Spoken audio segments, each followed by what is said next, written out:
So, House passes long sought $15 an hour minimum wage legislation. What's going on here? House Democrats bridged internal differences to bring the bill to the floor, although it's not expected to advance in the GOP led Senate. And here's Nancy Pelosi. House Democrats voted Thursday to lift the federal minimum wage to $15 an hour, delivering on a longstanding liberal priority that has become a rallying cry for 2020 Democratic presidential contenders. This is according to the article by the Washington Post. Democracy dies in darkness. They're going to do what they can to help. The bill passed 231 to 199. It would raise the minimum wage gradually from its current level of $7.25 an hour until reaching $15 an hour in 2025. At that time, $15 an hour will not be enough to live pretty much anywhere. The legislation was amended earlier this week at the urging of moderate Democrats to provide for a slower 6-year phase-in instead of 5 years as originally envisioned. Wow, they had to just, we got to make it a little shittier. We got to make it 5 years. Can't we just make it 6? Can't somebody not have anything close to a living wage for a little while longer and then eventually get like a kind of almost living wage by 2025? Can't we do that? Can't we make this action happen? We're going to make this action happen. It's not going to advance the Senate anyway. But before it doesn't advance the Senate, let's make it a little shittier. That's the resistance, baby. Hey, we're going to pass this thing that's not going to advance the Senate. It's not going to get to the president's desk. We just have to make it, we have to water it down a little bit. And by a little bit, we mean significantly. You're not getting $15 an hour tomorrow. You're getting $15 an hour by like 2025-ish, maybe. We might tack on another year. We don't know. It's not going to advance anyway. But let's celebrate the victory. What are we celebrating? Potential for momentum sometime, maybe-ish, but we might make it shittier. Are you inspired? I'm inspired. I'm inspired. You know what I'm inspired to do? I'm inspired to put on a yellow vest. I'm inspired to form an alliance in my community, similar to what Gal McLaughlin did in Richmond, California. Form an alliance of people working on causes and initiatives and people trying to get ballot measures on the local ballot and people running for city council and school board and mayor. Because that's what we got to do. That's what we got to. That's the only way real change has got to happen from the bottom up. And it's got to happen through a grassroots movement that is too big to silence. And it's got to happen one community at a time. If you think things are going to change by some good progressives just trying to run in for Congress, it's not going to work that way. I'm not saying that's not a good thing. That's a good thing. We got to try. We got to try everything. I'm not saying that's bad. I'm just saying if you think that's all it's going to take, it's not. Because look what happens when good people do get into office. So, man, it is. Let's see if there's anything more to this article before we move on to another story.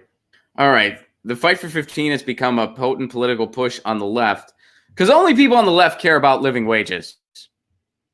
Only people on the left care about living wages. People on the right, they like working 2 and 3 jobs to survive. They enjoy that. They enjoy that. And a lot of people in the heartland who are struggling, they turn to Donald Trump, because he didn't promise them anything. Because Donald Trump was like, hey, I'm rich and you can be like me, maybe if you were born into it. Oh, wait, no. Donald Trump promised them jobs. He promised them a lot of things. It was all lies. It was all lies. But Clinton didn't make people's lives better. Bush didn't make people's lives better. Obama didn't make people's lives better. So they took a gamble on the snake oil salesman. So no, people want living wages.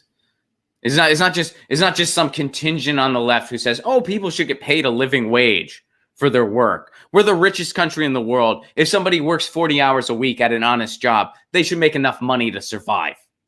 They should be able to pay rent. They should be able to have a decent means of transportation that fits their living situation. They should have enough money for food. They should have enough money to pay their bills. They should have enough money to send their kids to college because they're working an honest job in the richest country in the world. And when you have a system where the CEO to average worker pay is 475 times to 1, that's broken because that CEO needs those workers. That CEO needs those workers. So this is a broken system. Big time. And then you have, for instances like this that are just, I mean, this is just a political action.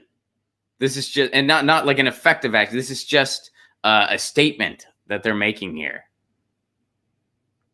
You know, to try to get people on the books opposing living wages, which, okay, I guess that's a good thing. But if you think this is going to be some huge victory, it's not going to be, because it's not going to get through the Senate. It's not going to get to the president's desk. And it's already watered down anyway.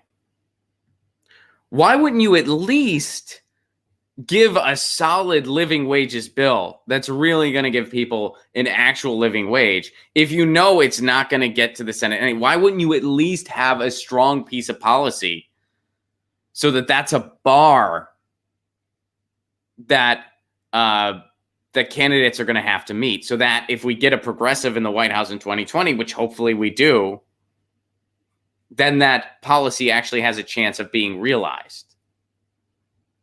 Why wouldn't you at least go through for the jugular when you know this isn't going to get to the Senate anyway? All right. So there we go. It's a victory, except no, it actually isn't. It's not really a victory. Get your news on with Ron. Don't you want to know what's going on? We're getting our news on today. Get your news on with Ron. Don't you want to know what's going on? We're getting our news on today. You can tweet me an article at Ron Placone. We'll go through it together and make it our own. Get your